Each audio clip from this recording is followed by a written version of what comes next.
Welcome back to my stand-up channel. At least 68 inmates were killed and 25 more injured when two rival gangs exchanged gunfire and detonated explosives inside of an Ecuadorian prison on Saturday. Over 900 law enforcement officers spent most of the day trying to quell the violence, which lasted for around 8 hours, at the Litoral Penitentiary in the coastal city of Guayaquil, which officials have linked to international drug cartels. Graphic videos circulating on social media showed bodies, some burned, lying on the ground inside the prison. Presidential spokesman Carlos Gijon said in a statement that after nightfall, the situation is controlled throughout the penitentiary.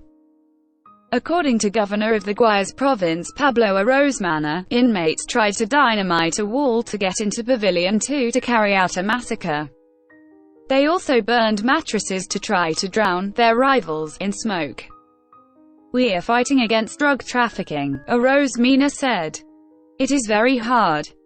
Police responding to the prison employed drones to catch a bird's-eye view of the chaos, which revealed inmates in 3 of the prison's pavilions armed with guns and explosives. Authorities said the weapons and ammunition were smuggled through vehicles delivering supplies as well as by drones. Prison violence has been surging in the South American country.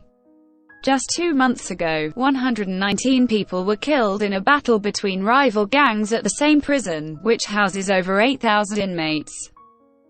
During the battle, which is considered the deadliest prison event in Ecuador's history, at least 5 of those killed were beheaded. In February, 79 inmates were killed in riots that erupted at various prisons throughout the country. More than 300 prisoners have been killed due to prison violence so far this year.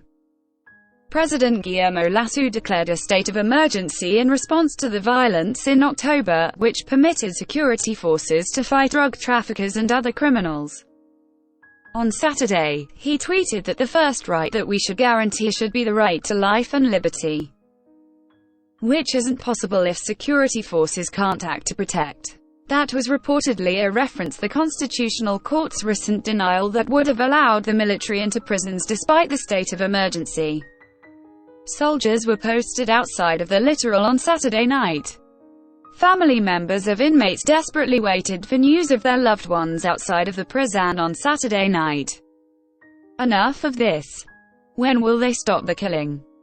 This is a prison, not a slaughterhouse. They are human beings," Francisca Chanjai, whose brother has been in the prison for 8 months, told the Associated Press. Another called on Ecuador's president to take military control of the country's overcrowded prisons. "What is Lasso waiting for? That there are more deaths," said Mary Zavira, whose son is an inmate. "Have mercy, where are the human rights? We thought this was going to change, but it's worse."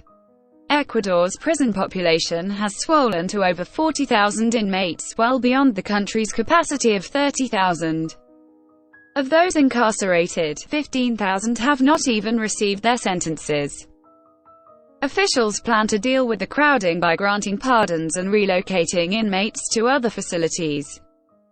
There will be more than 1,000 pardons, but this is part of the process, Arozmana said.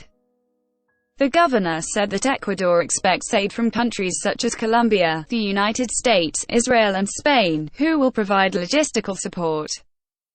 For example, installing a freight scanner in the Guayaquil penitentiary to avoid the entry of arms costs $4 million, said Arozmana.